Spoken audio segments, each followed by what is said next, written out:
Hi, my name is Linda Mins, and I was privileged to serve as a missionary to northern Peru right after I graduated from college.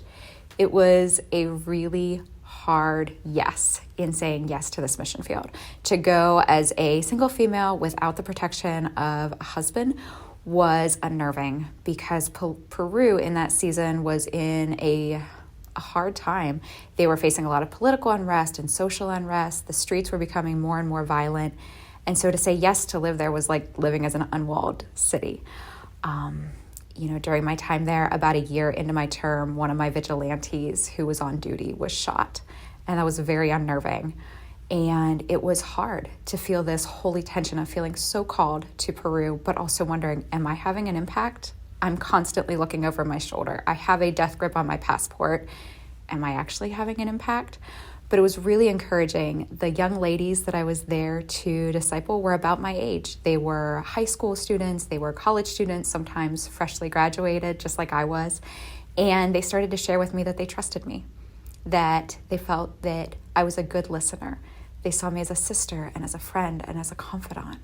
And I started to realize that I had relational capital with these ladies that the males on our team didn't have just because I was female. They trusted me and they didn't feel like I was a threat or someone who was going to take advantage of them. And that was such a blessing to hear that my gender was actually a gift.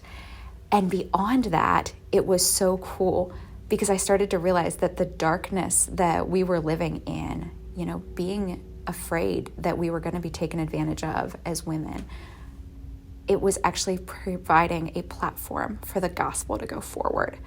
Because the gals got to know me and they started to realize I had left a life of relative comfort and ease, and I was choosing to live in the violence.